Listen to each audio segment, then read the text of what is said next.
Simon, it must have been a whirlwind few weeks for yourself. First of all, becoming a main board director and then being elected as chairman by your fellow directors. What's your reaction to it overall? Well, obviously I'm really pleased to firstly have joined the board and secondly to be elected as chairman. It's obviously a great honour, and to be involved in a club.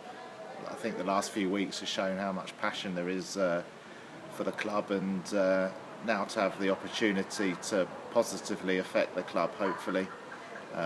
Very excited about that. So rather than sitting in seats a couple of rows behind me here, can now actually affect change, and all the things that you sit in the seats moaning about and try and put them right, and move forward as one as a club.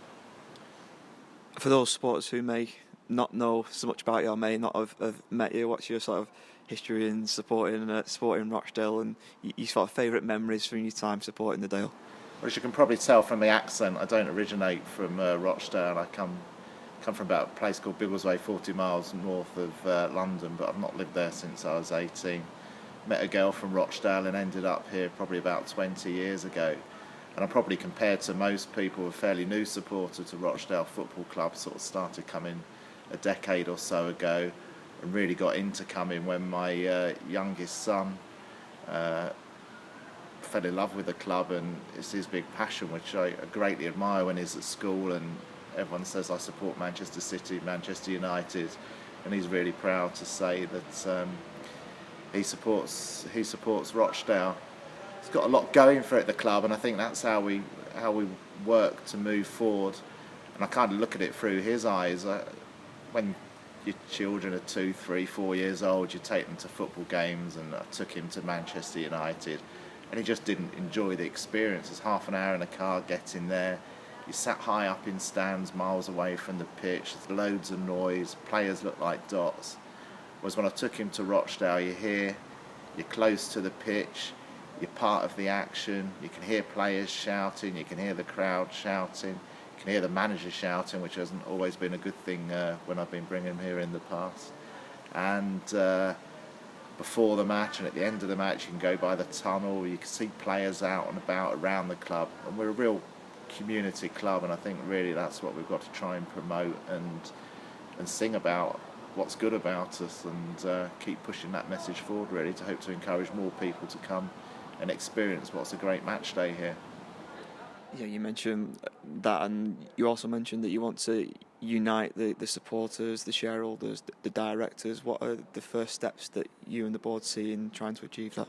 Well, look, a lot's gone on over the last year. We haven't had a great season. There's been unrest in all different parts of the club, and I think it's now time to draw a line there in the sand and just say, right, we're going to move forward in a lot more positive manner.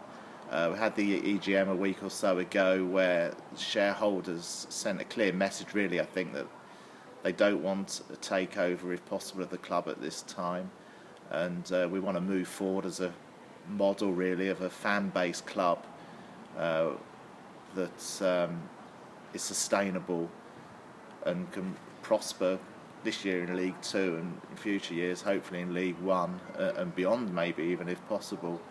So to do that, we've really got to raise some revenue firstly, because we can't ignore the problems. We've had a year of COVID, there's been no fans in the ground, the whole revenue streams from the club have dried up.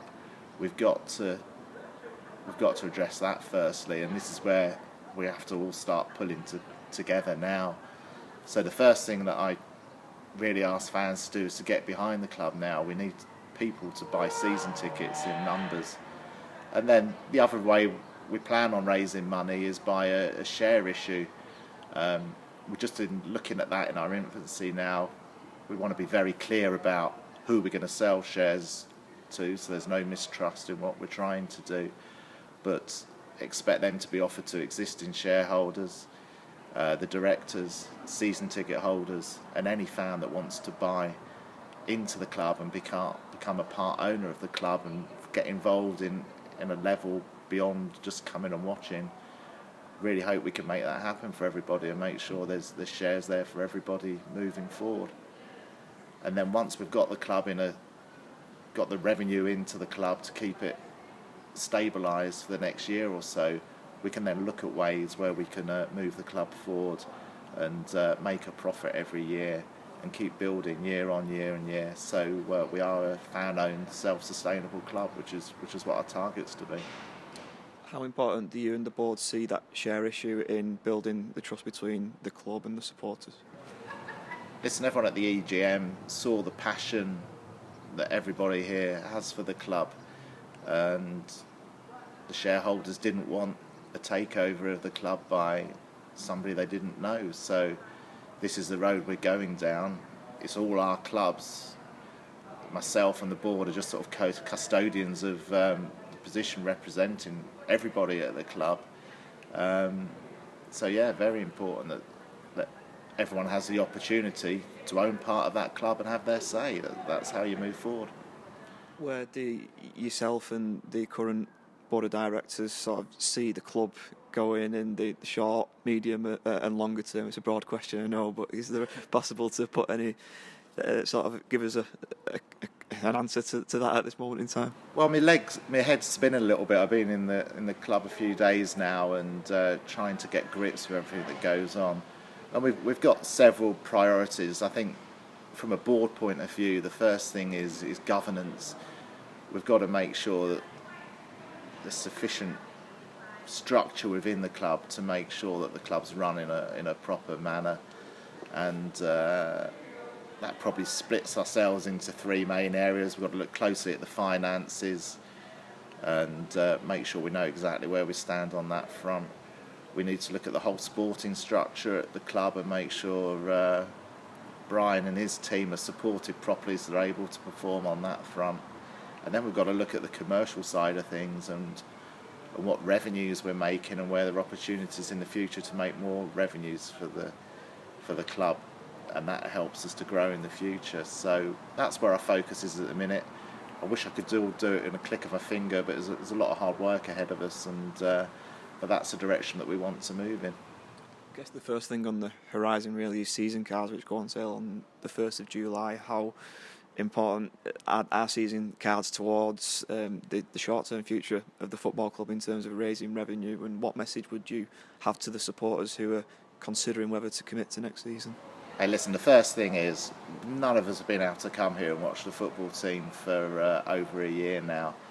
So just be able to get fans back in the ground and all of us come together and be able to be part of that and voice our support for the club is one great thing.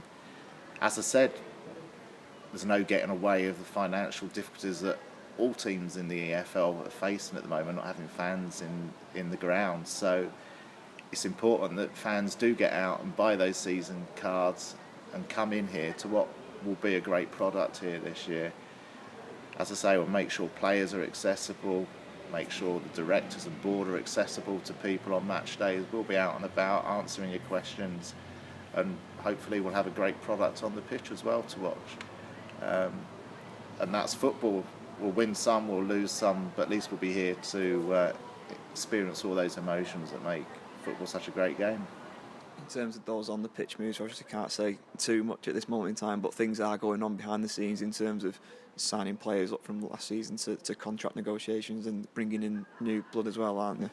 Yeah, there's lots going on in the background and lots more to do as well on that front, but hopefully in the next few days we'll start seeing the announcements and players signing for the club and real statement of intent of where we want to be in that League 2 this year, which is in the top and back to League 1 next year.